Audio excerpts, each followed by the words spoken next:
É bastante provável que você já tenha ouvido a seguinte frase: Igreja não salva ninguém. Essa frase é empregada por pelo menos dois tipos de pessoas: por aquelas que fazem parte de diferentes denominações cristãs e que conversam a respeito de suas crenças, ou por pessoas que não fazem parte de nenhuma denominação cristã e não demonstram nenhum interesse em participar de alguma, pois elas preferem viver a fé de forma isolada dentro de suas próprias casas. E embora essa frase possa ser corretamente entendida, ela não deveria ser usada por um cristão, especialmente se você for um cristão luterano confessional. A frase "igreja não salva" tem sido empregada de forma reducionista, tem levado pessoas ao engano, a desconsiderarem ensinamentos bíblicos, bem como a própria definição de igreja que é apresentada pela própria Escritura Sagrada. Na frase "igreja não salva ninguém", de que igreja estamos falando? O que é igreja? O que é que pode salvar alguém? Onde é que essa mensagem da salvação está sendo claramente ensinada? Onde ela é obscurecida? Como se a recebe? Ou será que podemos ignorar o fato de que um pouco de fermento leveda toda a massa? Ignorar que uma mensagem do Evangelho alterada já não pode mais salvar? Ignorar que as denominações cristãs não são iguais? Ignorar que suas doutrinas se diferem e que em certas igrejas nem se ouve falar de Jesus e de sua obra de cruz? Será mesmo que diferentes denominações cristãs falam de um mesmo Deus, pregando tantas diferentes doutrinas? Essas perguntas e várias outras são ignoradas pela pequena frase "igreja não salva ninguém". Para que se possa ter maior clareza a respeito do que é igreja, é necessário olhar para o testemunho bíblico. E pela Escritura podemos perceber diferentes formas que são usadas para falar de igreja. Uma forma que a Escritura utiliza para falar de igreja é em referência a igrejas locais. Há grupos de pessoas que se reúnem em diferentes cidades ou localidades. Em 1 Coríntios 1:2, por exemplo, Paulo diz: "A igreja de Deus que está em Corinto".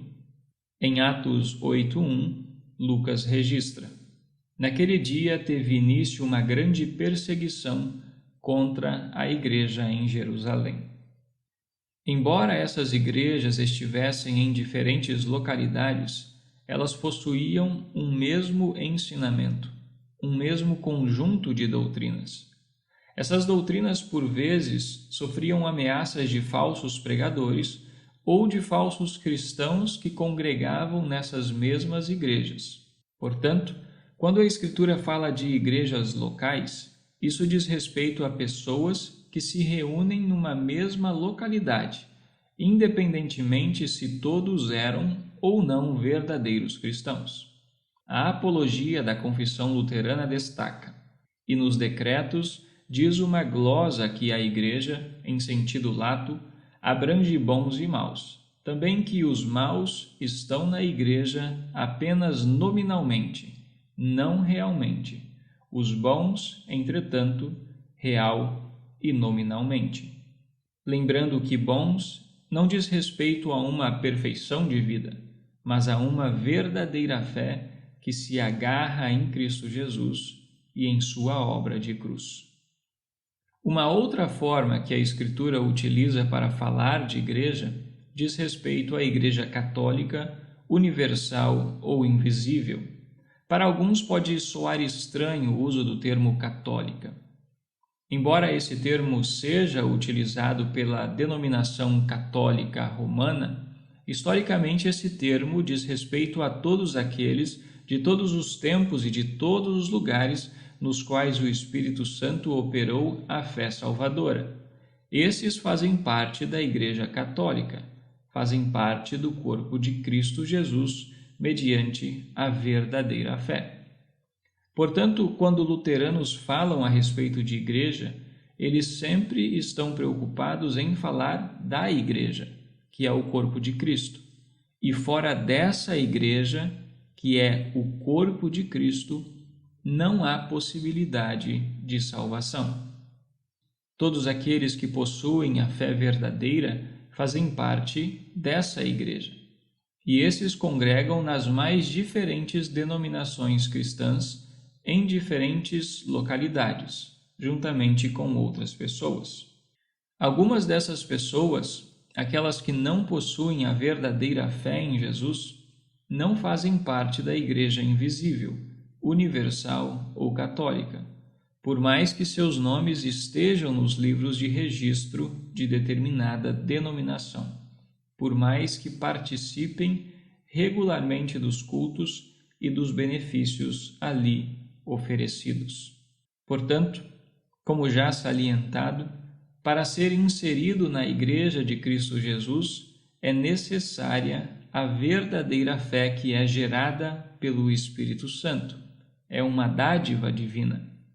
Para que determinada pessoa seja inserida no corpo de Cristo, o próprio Jesus instituiu certos meios para que isso aconteça e para que essa fé também seja mantida no coração do crente. O apóstolo Paulo ensina em Romanos 10:17: E assim, a fé vem pelo ouvir, e o ouvir pela palavra de Cristo, deixando evidente a necessidade do estar em contato com a pregação da palavra que pertence ao próprio Jesus. Nesse mesmo contexto, nos versículos 14 e 15, Paulo ressalta a necessidade de ministros, de homens que foram chamados ao santo ofício do ministério para que, tendo sido enviados, proclamem a mensagem que é de Cristo.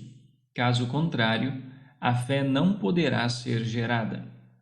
Esses mesmos ministros foram também encarregados de batizar adultos e crianças em o nome do Pai e do Filho e do Espírito Santo, sendo assim inseridos pelo santo batismo no corpo de Cristo Jesus, conforme ensina Romanos capítulo 6, versículos 3 a 5. Ou será que vocês ignoram que todos nós que fomos batizados em Cristo Jesus fomos batizados na sua morte? Fomos sepultados com ele na morte pelo batismo, para que, como Cristo foi ressuscitado dentre os mortos pela glória do Pai, assim também andemos nós em novidade de vida. Porque, se fomos unidos com ele na semelhança de sua morte, certamente o seremos também na semelhança da sua ressurreição. O mesmo se ensina em Gálatas 3:27. Porque todos vocês que foram batizados em Cristo, de Cristo foram vestidos. Também Colossenses 2:11 a 12. Nele também fostes circuncidados, não por intermédio de mãos, mas no despojamento do corpo da carne, que é a circuncisão de Cristo, tendo sido sepultados juntamente com ele no batismo, no qual igualmente fostes ressuscitados mediante a fé no poder de Deus, que o ressuscitou dentre os mortos. E 1 Pedro 3:21, o batismo que corresponde a isso, agora também salva vocês. Além disso, Cristo ainda instituiu o ofício das chaves, para perdoar ou não pecados. Ele disse aos seus ministros ao final do Evangelho de João: Se de alguns vocês perdoarem os pecados, são-lhes perdoados, mas se os retiverem, são retidos. Ainda de forma magnífica e misteriosa, a cada culto Jesus entrega seu corpo e sangue na Santa Ceia, para ser comido e bebido, para perdão dos pecados. E assim temos comunhão em seu próprio corpo e sangue. Na noite em que Jesus foi traído, ele disse: Isto é meu corpo, e isto é meu sangue, a nova aliança para perdão dos pecados. Comam e bebam, e façam isso em memória de mim. Nesses aspectos, para que a verdadeira fé seja gerada, para que alguém de fato seja levado a participar da Igreja Católica, que é o corpo de Cristo, é necessário que a palavra de Jesus seja claramente ensinada em seus mínimos detalhes, sem inserções humanas, sem distorções, e que a lei e o Evangelho sejam pregados. Além disso, o batismo, a Santa Ceia e o ofício das chaves devem ser ensinados e praticados conforme o uso, vontade e instituição do próprio Cristo Jesus. Caso contrário, a fé verdadeira não poderá ser gerada ou mantida.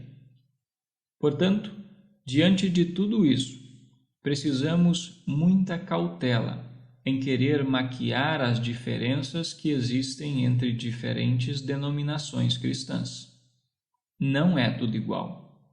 Ainda que a mensagem da salvação não dependa do nome de uma denominação cristã específica, determinadas denominações pregam mais claramente a mensagem do Evangelho da cruz do que outras.